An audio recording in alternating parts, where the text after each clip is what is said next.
Comentario de Esdras capítulo 10. Arrepentimiento que trae restauración divina.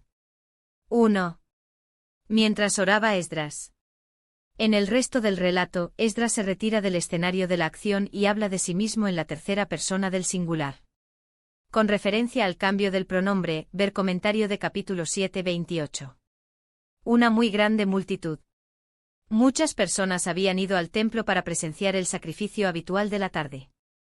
Al ver que Esdras, el dirigente recién designado, afectado por la mayor angustia imaginable, confesaba los pecados del pueblo, esos hombres y esas mujeres naturalmente quedaron impresionados. La sinceridad de Esdras los conmovió tanto que lloraron. Al principio Esdras se había arrodillado para orar con las manos extendidas hacia arriba, capítulo 9:5, pero pronto comprendiendo más y más la atrocidad del pecado del pueblo, se echó por tierra. En señal de extrema humillación. Un acto tan emotivo como ese no podía dejar de impresionar muchísimo a una congregación que comprendía su significado. 2. Secanías. Quizá un hombre influyente, pues aquí aparece como portavoz del pueblo. Aunque su nombre no figura entre los que tenían esposas extranjeras y por eso debe considerarse que era inocente en ese sentido, estaba profundamente angustiado porque su padre era uno de los transgresores. Es probable que su padre, Jehiel, fuera el mismo que figura en el ver 26 como uno de los que se había casado con mujeres idólatras. Los dos pertenecían a la familia de Elam. Es posible que durante largo tiempo Secanías hubiera experimentado la mala influencia de la esposa extranjera de su padre, quizá una segunda esposa, y por eso podía concordar honradamente con todas las palabras de Esdras. Parece haber estado contento de que se le hubiera mostrado el problema a Esdras, quien se preocupó tanto por esa situación como lo había estado él mismo. Aún hay esperanza. El arrepentimiento del pueblo, demostrado por su gran llanto, daba esperanza de que pudiera ser llevado a modificar su conducta y volver a Dios. 3.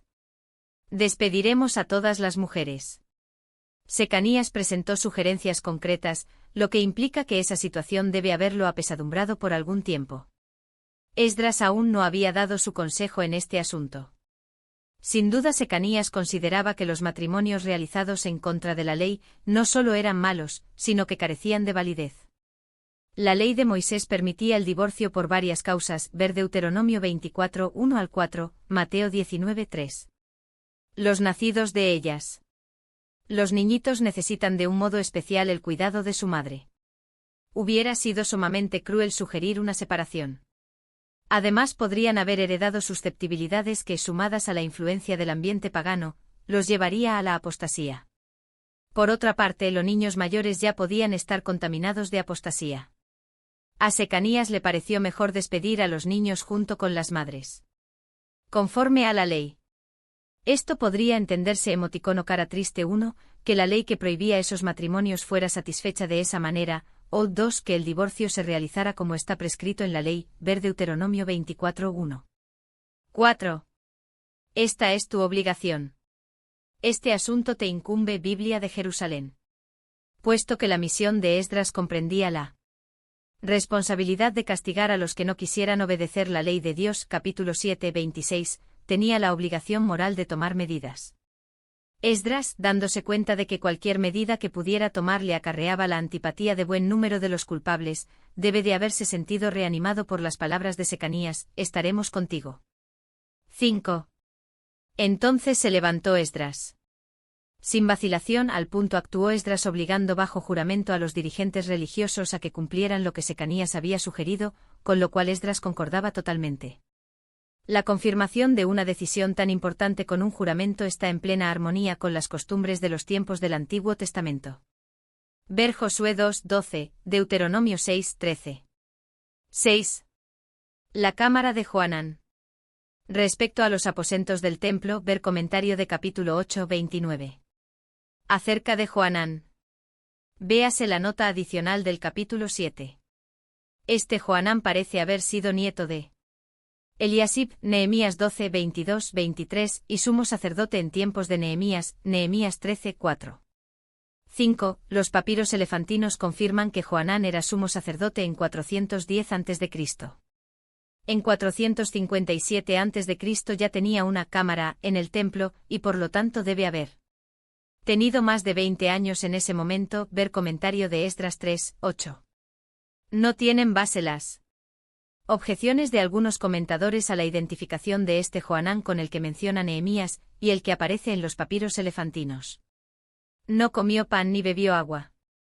Moisés 2 veces ayunó en esa forma tan escrita, Éxodo 34, 28, Deuteronomio 9, 18. También ayunaron los habitantes de Nínive, Jonás 3, 7, pero no era común hacerlo. Por lo general, se consideraba suficiente abstenerse de comer, 1 de Samuel 1, 7, 2 Samuel 3, 35. Algunas veces la persona que ayunaba solo se abstenía de manjar delicado, de carne o de vino, Daniel 10, 3. El gran fervor de Esdras se manifiesta en la rigurosidad de su ayuno. La aflicción de Esdras en la cámara de Johanán, después de la respuesta del pueblo, claramente revela que sus anteriores expresiones espontáneas de gran emoción se debieron a su genuino horror, y no fueron una exhibición teatral bien preparada, como lo han sugerido algunos comentadores. 7. Todos los hijos del cautiverio. Una expresión muy usada por Esdras, ver capítulos 2, 1, 4, 1, 6, 16, 19, 8, 35. Abarca a todos los que habían regresado del cautiverio, tanto de Judá como de Israel. 8. Dentro de 3 días. Parece que por esa época los límites de Judea eran Betel por el norte, Bet-Pelet y Berseba por el sur, Jericó al este y Ono al oeste. Puesto que la frontera no distaba en ningún caso más de 80 kilómetros. De Jerusalén 3 días a partir del día de la convocación eran un lapso suficiente como para que todos los hombres físicamente capaces llegaran a la capital. Perdiese. Literalmente consagrase no a la destrucción como se prescribe en Deuteronomio 13. 13 al 17 en el caso de una ciudad que caía en la idolatría, sino que fuera consagrada al sagrado uso del templo, ver Levítico 27, 28, ver comentario de Josué 6, 17. 9. A los 20 días. En el año 457 a.C., el 20 de Quisleu correspondió con el 7 de diciembre. Plaza. Quizás se trataba del atrio exterior del recinto del templo. Allí había amplio espacio para una gran cantidad de gente. La zona del templo, hoy llamada Harem Serif en Jerusalén, corresponde aproximadamente con el antiguo sitio del templo, con todos sus edificios auxiliares, y cubre 142.137 metros cuadrados. En sus espaciosos patios abiertos caben muchos miles de personas. Es probable que la situación fuera similar cuando el templo estaba allí. Temblando. Todos deben haber comprendido la seriedad del motivo que había ocasionado la convocatoria, porque eran muy grandes los castigos para el que no se presentara. La lluvia. El hebreo habla de fuerte lluvia. Llovía a cántaros, Biblia de Jerusalén. El 9º mes, que comenzaba en noviembre o diciembre, es un mes de mucha lluvia en Palestina. Las lluvias invernales empiezan a fines de octubre o a comienzos de noviembre con ligeras lloviznas, pero para los primeros días de diciembre caen fuertes lluvias. La mención incidental de la fuerte lluvia es uno de esos detalles, aparentemente sin importancia, que indican que el autor fue testigo ocular de lo que relata y que la narración es auténtica. 10. Se levantó el sacerdote Esdras.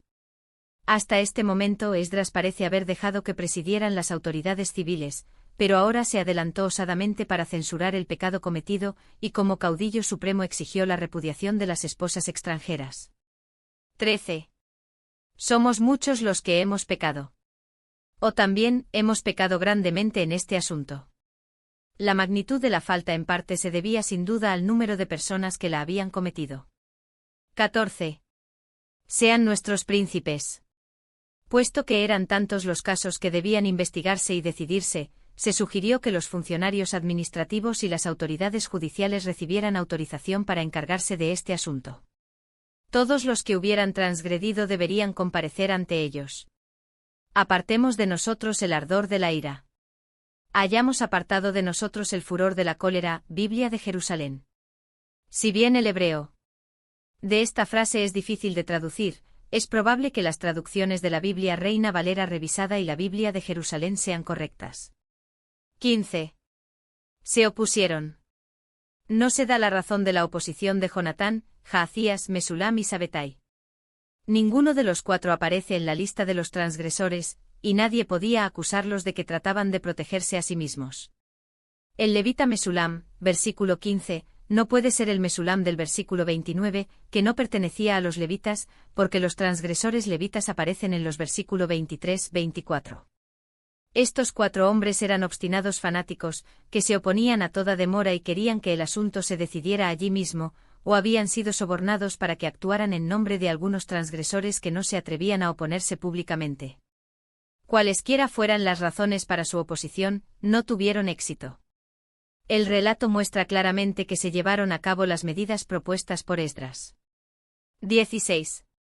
Fueron apartados el sacerdote Esdras. La Biblia Reina Valera revisada traduce fielmente el texto hebreo, el cual no indica quién hizo la selección. Algunos comentadores y traductores modifican el texto para que sea Esdras el que designa la comisión investigadora. La Biblia de Jerusalén reza, el sacerdote Esdras escogió. Se sentaron. La comisión constituida comenzó a sesionar para decidir cada caso individual el 1 de Tebet, o sea el 18 de diciembre de 457 a.C., 10 días después de que la gran concentración de Jerusalén decidió que el asunto de las esposas paganas fuera estudiado por un grupo de dirigentes especialmente designados. 17. Terminaron. El trabajo de esta comisión terminó el primer día del primer mes, el 1 grados de Nisán de 456 a.C., que fue el 15 de abril.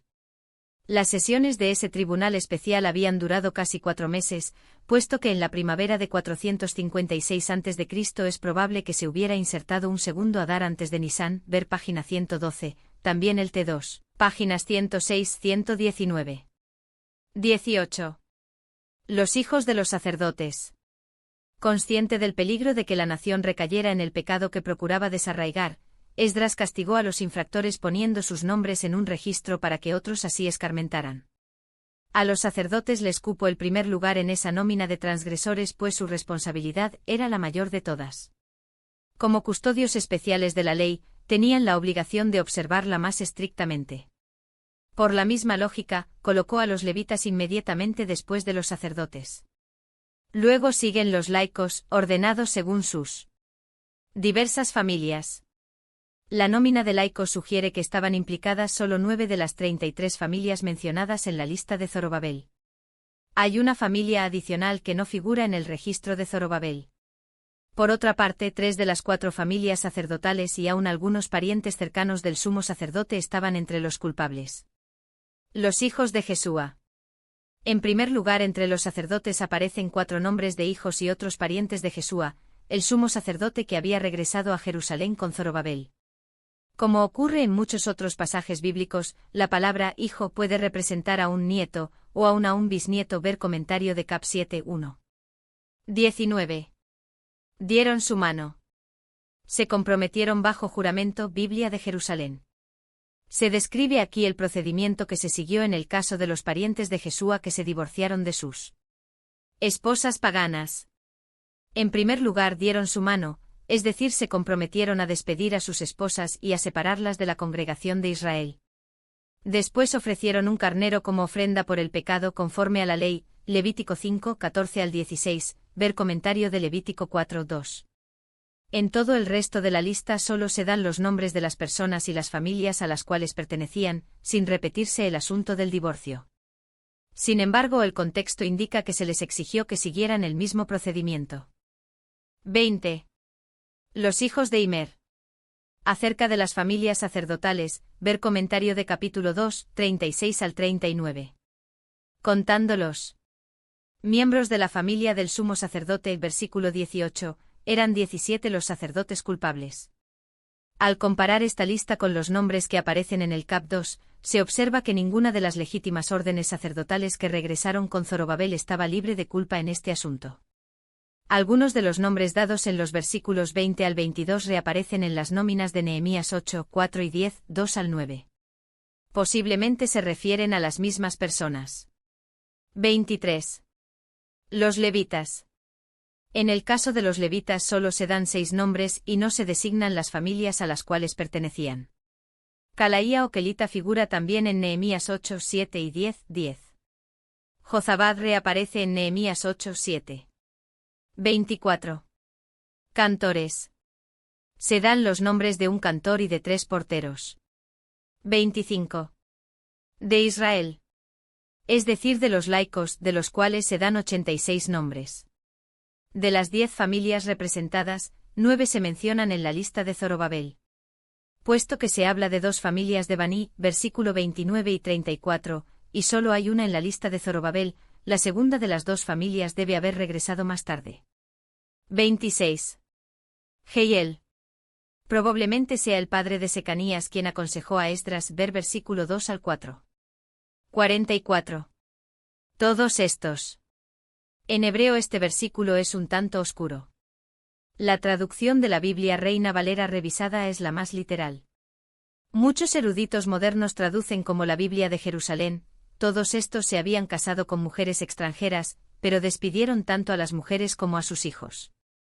No importa cuál fuera el significado original, es evidente que el autor quería mostrar que era más difícil tramitar un divorcio cuando había niños de por medio que cuando no los había. Todos los casos fueron tratados del mismo modo.